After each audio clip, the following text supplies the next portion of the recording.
नमस्कार, मैं एनआर मनोहर। जयपुर जिले की फुलेरा विधानसभा सीट पर इस बार मुकाबला बेहद रोचक मोड में चला गया है।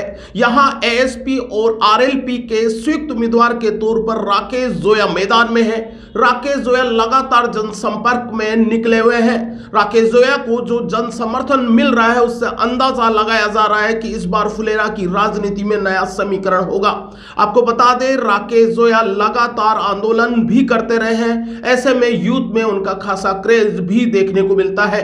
वहीं हमने राकेश जोया से फुलेरा की राजनीति को लेकर बातचीत की और ये जानने की कोशिश की क्या इस बार फुलेरा की राजनीति में नया समीकरण बनेगा। देखिए मेरी खास रिपोर्ट। नमस्कार, इस समय मैं फुलेरा विधानसभा क्षेत्र में हूँ और यहाँ पर आज़ाद समाज पार्टी अपने काफिले के साथ जनसंपर्क में है।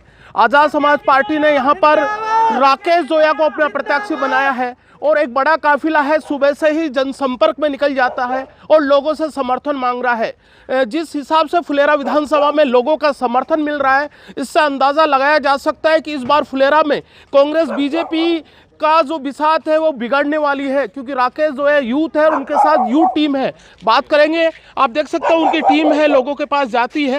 यहाँ पर राकेश जोया खुद है और उनकी टीम से बात करते हैं। राकेश जी, मैं देख रहा हूँ कि लगातार सुबह से आप लोगों से मिल रहे हो और जो समर्थन मिल रहा है उससे अंदाज़ा लग रहा है कि इस बार आपकी एंट्री मजबूत हुई है।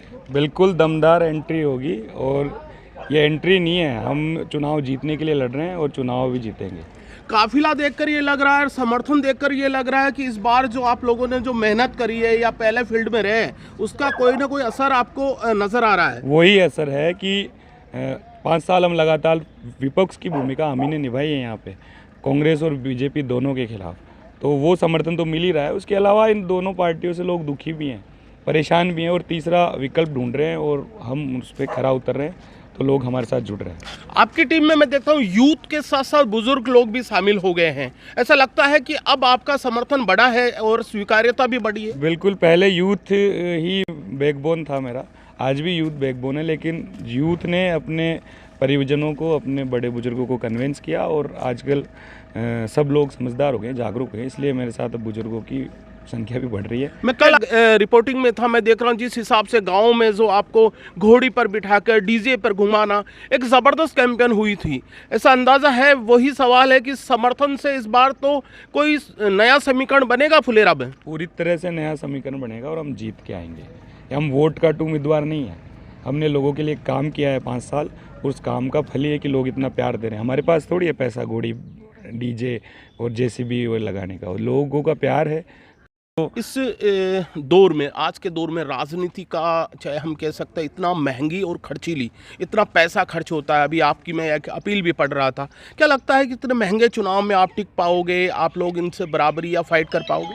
देखिए, चुनाव आयोग ने कहा है कि 35 लाख रुपया एक प्रत्याशी मैक्सिमम खर्च कर सकता है, पर हमारा चुनाव तो मेरे ख्याल से 5-7 लाख रुपए का चुनाव रहेगा। हम तो अपनी एक गाड़ी में तेल डलाते हैं और ये 4,000 रुपये में 10,000 प्रिंट निकलते हैं। ये प्रिंट घर घर जाके बांट के आ रहे हैं। तो हमारा चुनाव तो, जहाँ करोड़ों रुपए खर्च होते हैं वहाँ लाखों रुपए टिक पाएंगे? बिल्कुल टिकेंगे। पैसों से कोई वोट थोड़ी मिलता है, पैसों से वोट मिलता और पैसों से ही राजनीति होती तो आज मुकेश अंबानी प्रधानमंत्री होते। और अगर पैसों से राजनीति होती ना, इस जयपुर में इतने पैसे वाले हैं कि पूरे देश के विधायक इस जयपुर से बन जाते हैं, पूरे देश के सांसद जयपुर से बन जाते हैं। पैसों से राजनीति नहीं होती है। राजनीति के लिए आपको लोगों के लिए काम करना पड़ेगा, उनके दुख दर्द पीड़ा में शामिल होना पड़ेगा, उनकी आवाज़ बढ़ना पड़ेगा। राकेश जोया कांग्रेस को खासे परेशान कर रहे हैं फुलेरा विधानसभा में। कांग्रेस को काहे का परेशान कर रहे हैं? कांग्रेस तो 20 साल से हार रही है। हारने वाली पार्टी से कौन परेशान कर रहा है? हम तो जीतने के लिए लड़ रहे हैं। हमारा कंपटीशन बीजेपी, हम कांग्रेस को देख ही नहीं रहे कहीं। हमारा कंपटीशन जीतने वाले, क्योंकि वो परंपरागत वोट जहां आपकी सेंधमारी होती है, कांग्रेस कहती है कि SC ST वोट, किसान वोट, जाट वोट, ये कांग्रेस का वोट है और उसमें राकेश जोया आ जाने से पूरा समीकरण ही बदल गया। देख, अब ये समीकरण क्यों बदला, ये तो कांग्रेस वालों से पूछो भाई। उनके, अगर वो अपने आप को SC ST का मसीहा समझते हैं या कोर या वोट बैंक समझते हैं, तो वो क्यों छिटक रहा है कांग्रेस से? और ऐसी बात नहीं है, बीजेपी में भी वोट है, कांग्रेस में भी वोट है। बीजेपी से SC ST के बीजेपी के काफ़ी लोग जुड़ रहे हैं। तो अगर आप बोल रहे हो कि कांग्रेस को परेशानी हो रही है, तो वो कांग्रेस वाले से पूछो कि आपने क्या गलतियाँ करी कि ऐसी वोट बैंक आपसे छूट रहा है।